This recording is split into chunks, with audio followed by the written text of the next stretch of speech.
What's going on, guys? Welcome back to the Critical Thinking series with Childish. Next up is going to be Arena Team Building with the Water Attribute. Alright, so let's go ahead and jump right into it since I know it took a long time with the other one. For those that are new to this channel or new to the my thread, welcome aboard.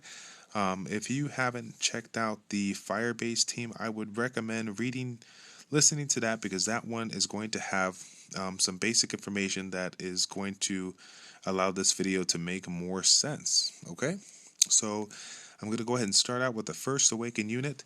That's going to be Dagora. Dagora is one of the first units that most people get and most people think are really, really good because he has a hit point based leader skill, which is great, but it's only 15%. That being said, 15% is still 15%. So if this is the only option you have for a leader that is universal, take advantage of it because there's no point in putting on some kind of a leader skill that provides a buff for one person versus having this unit provide a 50% increase for all units. Definitely good. Regular good attack here. His own way of self-healing. And he has a way of reviving himself. So he definitely is a good all-around unit, but you will not see this guy in endgame because he's just not strong enough to survive, not compared to his wind counterpart. Next up, one of my favorite units.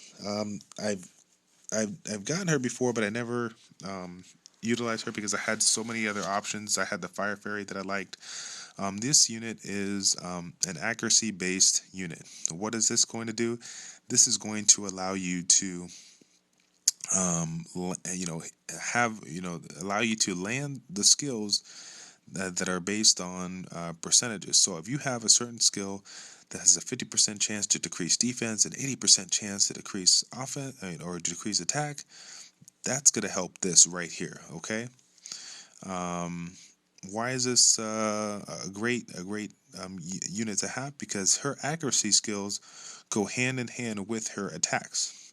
Take a look, for example. You have the 30% chance of landing a critical hit, which is standard for the Amazon type. However, you have the 2 magic arrows that have a chance to increase 24% chance to freeze the enemy for 1 turn. A stun type effect with increased accuracy is a good thing. Locking down units is no joke. Okay, then you got her next attack. Attack all enemies 4 times with a 75% chance to increase the attack gauge. If this person has enough speed to take the lead, you have an opportunity not only to decrease the attack gauge, but if you have her spec'd with a despair setup, you have a chance of stunning the units early on, in addition to taking the attack gauge down. So a lot of options here to go with this unit. All around a great unit and is really, really strong with more control-based units. So take advantage of this, guys, because this is a common one that you can get. All right. So next up is Megan. Megan is another one of the top 5 arena leaders of the game. Why? Just for her all-around abilities. You got the attack power to increase, in the arena by 21%, which is good.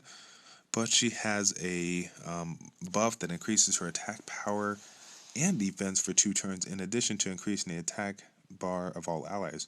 Why is this so good? If this unit is spec'd with a lot of speed, she can get the lead for attacks that increase everybody's attack gauge, allowing them all to attack before the other opponent gets an opportunity to attack.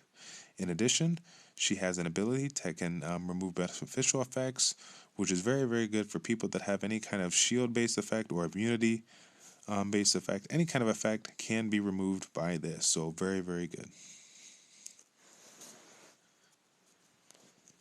All right, next up is going to be Tyron.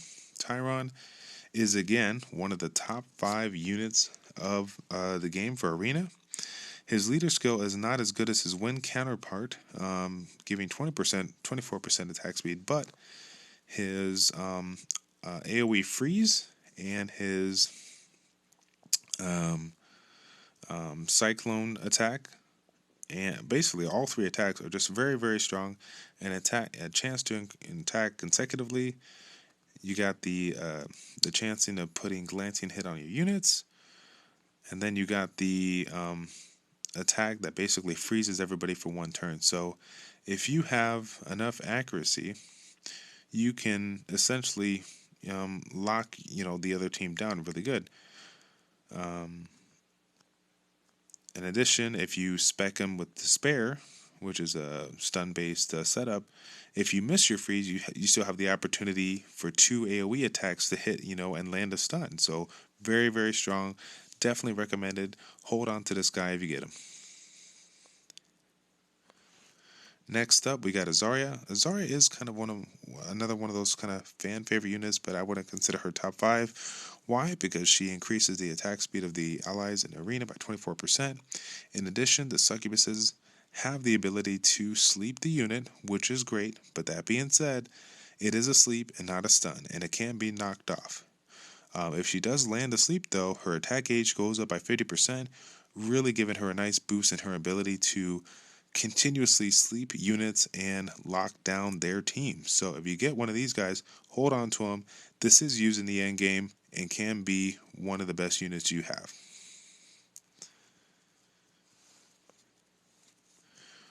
Next up, we got Julie. Julie increases the attack accuracy of the allies' monsters by 30%.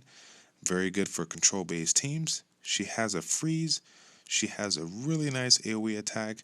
If spec with Despair, she can turn this attack into a serious, stunning disaster for the other team. Also has a chance to remove the beneficial effects, so she's kind of an all-around great unit. This is an enhanced version of her leader skill from the last, Lure, 40% accuracy. This is the unit that I was talking about with my wife that has the ability to decrease attack gauge bars, as well as decrease their defense. Why is this super good? Because he is. There's not a lot of units that have AoE defense attacks. In addition, it has an attack gauge reduction. So this is by far one of the stronger fan of thieves, in my opinion, for arena, and should be utilized as such. Another way of decreasing the attack speed, so that's good. But again, this is the bread and butter right here. So you get this one, you better be using it.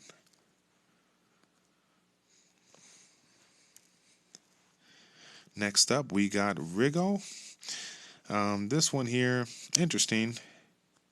He has a way of, decreasing or immunity towards controlling effects, which is nice. But obviously, we're talking about leader skills here, so this increases the HP of ally monsters by 33%.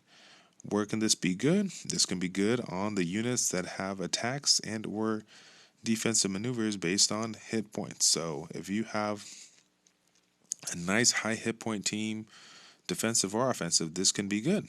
So keep this around if you use it. I don't see a lot of them in the end game, but every once in a while you will see somebody utilize it as a leader.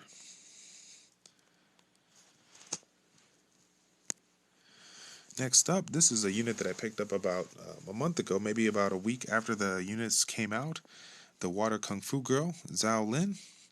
She provides defense of the arena by 33%, which is 6% more than Chloe. That being said, her skills have an opportunity to chain attack, but her AoE attack is a random base attack. It is not an AoE, all AoE attacking. So it can be, some units get 2 attacks, some units get 1 attack. I mean, it's kind of all over the place. So the defensive buff is nice, but her abilities, for myself, haven't really showed to be too strong. I think I just need to level her up and see where it can go from here. But for the most part, if you're looking for a unit that can provide a little type of leader skill to it, great. But as you notice, as I was talking before, this is kind of a hybrid where you have a defense-based leader skill on an attack-based unit. So not a big fan of that. If you get it, though, and you don't have any other options, take advantage of it and use it. Valkyrie increases the critical rate of monsters by 33%, Again, this will be utilized with teams that have their units spec'd around critical damage. Great unit, has a way of healing himself, removing harmful effects, and has the trigger attack that will activate his second attack if you kill somebody. So all around great unit for arena, but obviously great unit for everything and anything. So if you get this one, congratulations, you're lucky. Ah, yes, the good old water dragon. Again, this is more in game. If you get lucky to get this one, great. But this is definitely something to mention because it has a nice leader skill. Increases the hit points of monsters by 33%. 2 AoE attacks, 1 decreasing their attack bar to 0. And then you got another one that has an opportunity to freeze them. So why is this good? An AoE freeze is always a good thing. An AoE reduction of attack gauge to 0 is essentially a stun, because if you can decrease attack bar to 0, you reset the unit. In addition, having 2 AoE attacks allows people to take benefit off the despair set, and if you put a stun on him, that's another opportunity to control the unit. This is a leader skill that kind of has a defensive kind of fling to it, where it's a hit point based one, and he is a defensive unit. So it's kind of a nice combo here. You can spec them any way you want to, but definitely one that can outlast the opponent and keep them locked down while you're trying to maintain your team. So great unit if you get it. Use it when you can. Quality unit.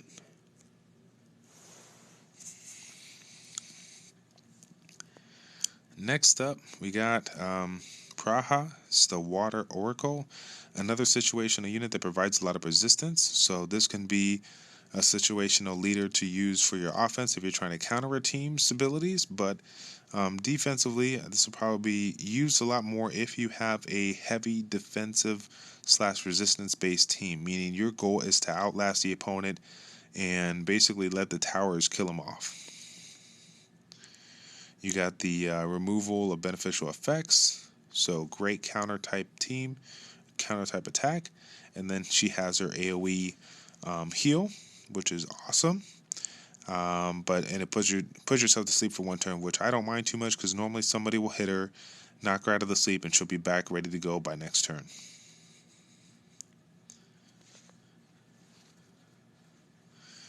Alrighty, a nice unit here, similar to the leader skill of Zyros from the Fire Dragon.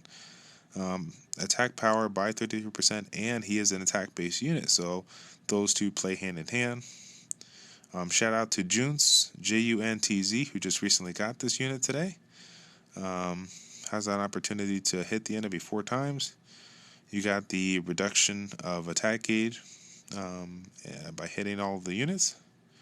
And then you get an opportunity to stun. So 2 control type attacks in addition to the 4 attacks here, and then an invincibility for 1 turn. So all around a great unit to have if you get them. Alrighty, so it looks like we hit the end of our water-based elements.